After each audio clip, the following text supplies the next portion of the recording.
Rurouni Kenshin Part 3 The Legend Ends is the third installment in the Rurouni Kenshin live-action series. It was once again directed by the same director and stars Takeru Satoh as Kenshin Himura, also known as Rurouni Kenshin, the skilled swordsman and ex-assassin that took an oath never to kill again. So like I said in the previous reviews, this is probably the best anime adaptation into live action ever made. And I really ended up enjoying this trilogy a lot. One of the best things I enjoyed about the movies were the action sequences, characters, and just how much the setting mimics the time period. I really felt like I was living in the time period. And me being a fan of the anime series, I felt like the movie portrayed the characters really well. Sure, some of the fans are probably going to be disappointed that it's not exactly like the series, especially as far as the plot goes, but how much can you really condense an anime manga series into a 3-part movie? In the end, I thought it was very well done. This film is titled Rurouni Kenshin Part 3 The Legend Ends.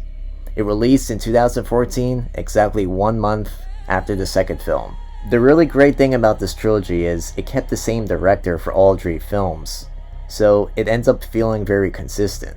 The last film basically ended with our hero Kenshin washed up on the beach, badly injured.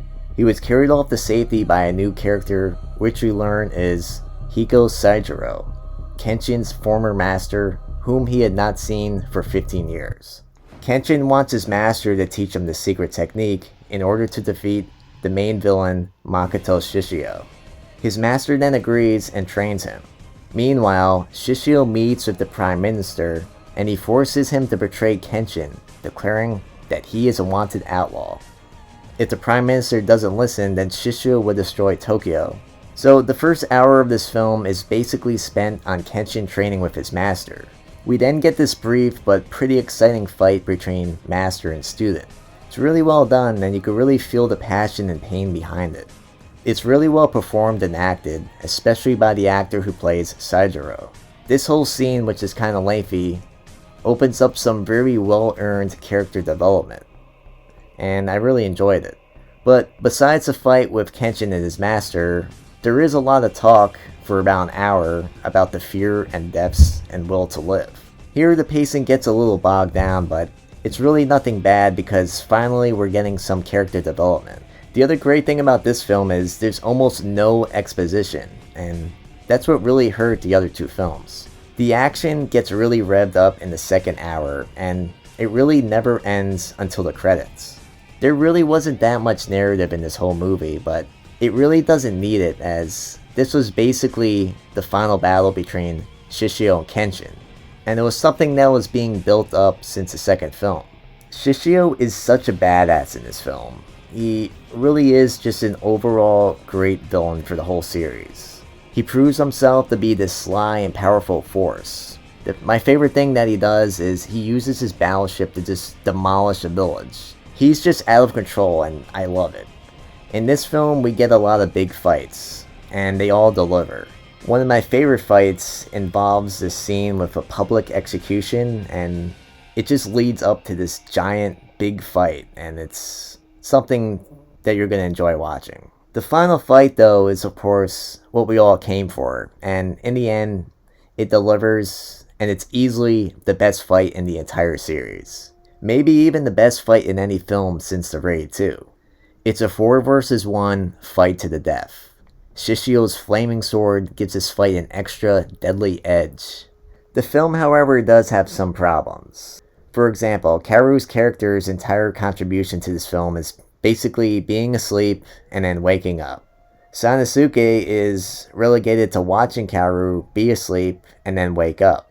His only contribution comes in the final fight, at which point he's basically just rehashing his big semi-fight from the previous film.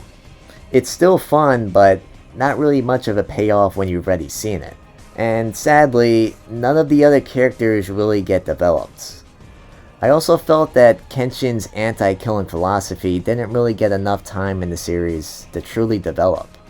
Also, Sojiro's background was pretty quickly sketched. Their final confrontation is exciting as it's a sword versus grapple fight, but it really has no emotional stake. And Sojiro's background pretty much lacks any context or justification. I get it, there is too much to cover in 3 films and we're supposed to just read the manga. I guess this is just a problem with adaptations in general. This is why it's sometimes better just to make a series instead of just pushing everything into a movie. So, to sum up this film, I'll say, aside from some character development gripes, and aspects of the manga and anime that didn't really make the cut, and a slow first act, this film does have great characters. It has great cinematography, pacing, acting, choreography, and perhaps most importantly, appreciation for the source material. I also have to say that this film contains easily one of the greatest third acts I've seen in an action movie in a very long time, and fans really need to see it. Once again, I have to applaud Takeru Satoh and the rest of the actors for the unbelievable devotion to realizing these dynamic characters as authentically as possible. This trilogy as a whole, while flawed at times, I'll have to say was on point. The purists might not be completely happy, but this is really what adaptations should strive to achieve. A successful transfer from one medium to another that brings new life to the world and its characters in an exciting way. So next up for this series is 2 new movies this year. A prequel that explains how Kenshin got his scar, and a movie that covers the final arc in the manga. I definitely look forward to seeing both. So if you're interested in buying this film, check out Merlin's site at SamuraiDVD.com. I'll provide the link in the description below. Also, don't forget to support my Patreon to help this channel grow. Thanks for watching.